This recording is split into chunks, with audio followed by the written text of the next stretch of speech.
Dans les deux précédentes vidéos, j'ai mis en œuvre le DHCP, le domaine Active Directory, le DNS, et j'ai joint mon serveur et mes clients au domaine. Maintenant, il va falloir que je m'occupe de créer la structure de mon Active Directory. Pour ça, je vais lancer la console utilisateur ordinateur Active Directory qui a été mise en place suite à l'installation du rôle ADDS. Depuis cette console, je vais pouvoir observer un petit peu ce qui s'est passé. Alors dans Computer, je dois retrouver mes clients ainsi que mon serveur. Donc, pour l'instant, j'ai que le premier client.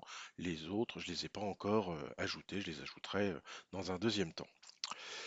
Alors, afin de structurer et de ranger correctement mon domaine, j'ai pour habitude de créer dès le départ ce qu'on appelle une unité d'organisation.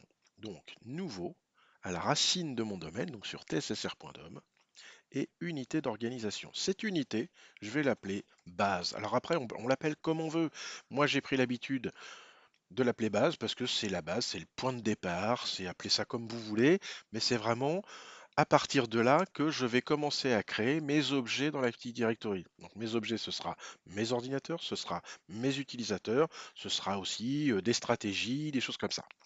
Donc dans base, j'ai rien pour le moment. Et dans base, du coup, je vais créer d'autres unités d'organisation, à savoir ce qui est demandé dans l'exercice, direction. Je vais également créer gestion. Ah, ça n'a pas pris. Gestion. Puis production.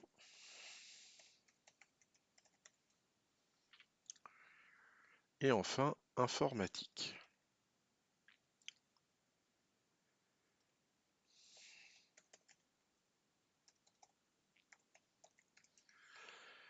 Voilà, voilà.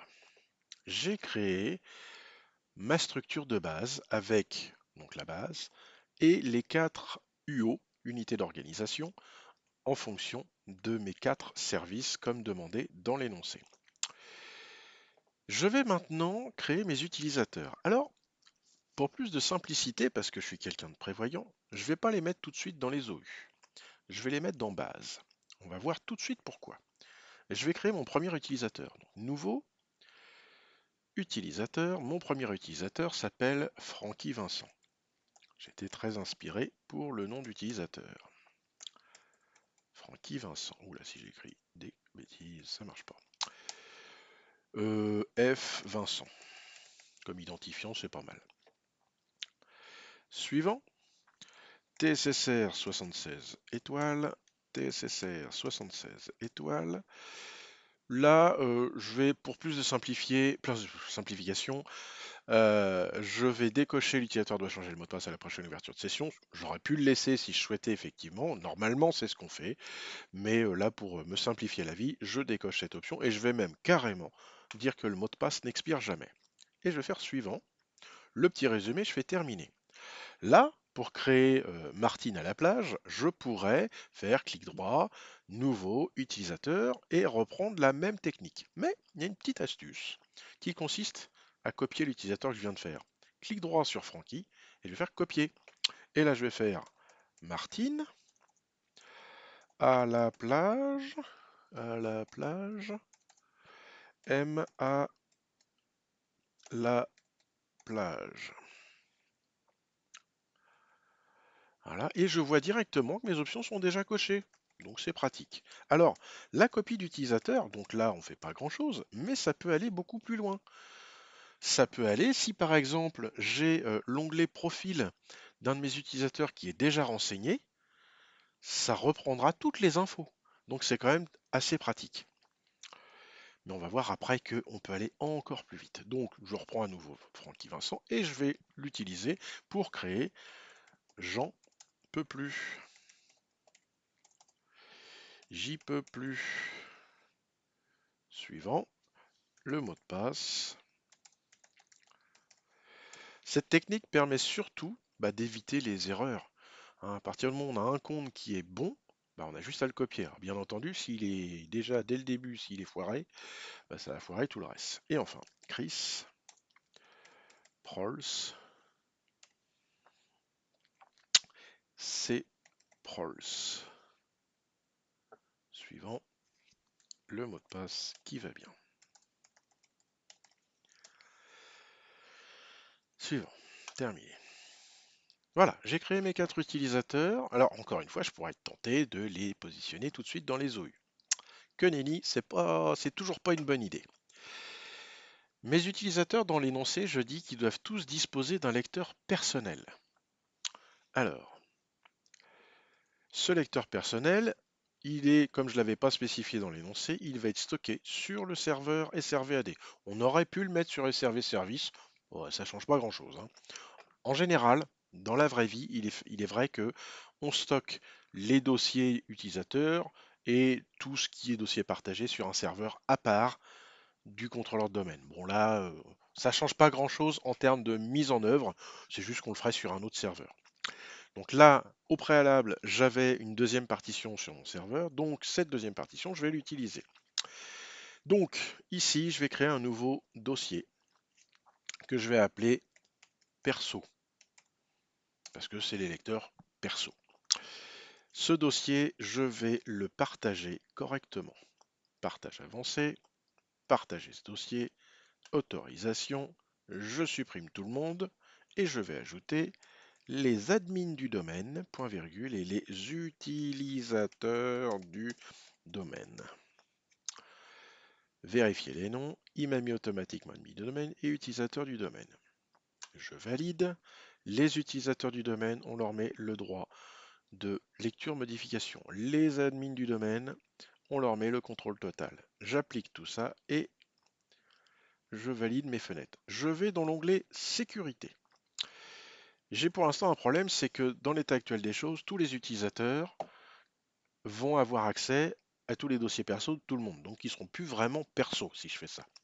Donc il faut que j'enlève utilisateur ici et surtout que j'enlève l'héritage d'utilisateur. C'est-à-dire que pour les sous-dossiers qui seront créés derrière, bah que le groupe utilisateur n'y ait pas accès. Sinon, Jean aura accès au dossier de Martine et de Francky, etc., etc. Et ça n'aura rien de perso pour le coup. Donc je vais sur avancer. Je vais faire désactiver l'héritage et convertir les autorisations. Je clique sur utilisateur et je fais supprimer. Voilà, j'ai supprimé utilisateur ici. Alors, j'ai donc un dossier partagé sur mon serveur qui s'appelle SRV AD. Ce dossier va contenir à terme les dossiers perso. Donc, la combine, maintenant que j'ai ça, je vais prendre Chris Prols. Avec la touche contrôle, je vais prendre Francky Vincent. Je vais prendre J'en peux plus et Martine à la plage. Et je vais faire un clic droit et propriété. Alors, déjà, je vais faire un petit truc, une petite triche. Je vais faire adresse de messagerie. Puis je vais faire %. On verra beaucoup plus loin que c'est utile. Username, tssr.dom. Ça déjà, c'est fait. Après, je vais aller dans l'onglet Profil. Et là, je vais pouvoir spécifier le lecteur perso de mes utilisateurs en cliquant sur Dossier de base, Connecter. C'est un dossier perso, et ben va pour la lettre P. Et ensuite, ici, je vais mettre le chemin suivant. srv-ad, mon serveur qui fait serveur de fichiers, anti-slash perso, avec la bonne syntaxe, anti-slash %username %.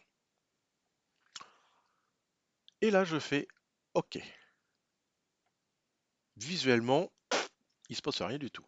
Alors le truc sympa, je double-clique sur Chris Prols. Déjà, lui, il a la bonne adresse mail. On verra que plus tard, ce sera pratique. Dans Profil, on voit que il a son lecteur perso qui est ici. Je vais aller jeter un petit coup d'œil dans mon dossier perso. Et c'est formidable, j'ai tous les dossiers de mes utilisateurs. Ici, c'est Prols, sécurité, il n'y a bien que lui et les administrateurs qui peuvent y accéder. Mais les utilisateurs lambda, eux, n'y ont pas accès. Même chose pour les autres comptes, j'en peux plus. Sécurité, il n'y a que lui. Et ça, je vais le tester tout de suite sur mon client. Client 1. Donc là, je ne me connecte plus avec le compte Nico, mais avec un autre compte que je vais du coup utiliser. J peux plus. Ça doit être comme ça, je sais même plus comment je l'ai écrit. TSSR 76 étoiles. Il va me le dire très vite si je me suis trompé. J'en peux plus, c'est validé. Alors, je vais attendre un petit peu parce que vous savez bien que les premières ouvertures de session, des fois, voilà, on a le droit au petit laïus. On se retrouve dès que c'est ouvert. Voilà, j'ai donc mon Windows 11 avec le compte de J'en peux plus qui vient d'ouvrir la session. Je vais lancer l'explorateur de fichiers et on va voir si J'en peux plus dispose bien d'un lecteur perso. Donc ça démarre, ça met un peu de temps. Je vais sur ce PC et est-ce que j'ai bien un lecteur perso? J'ai bien un lecteur perso.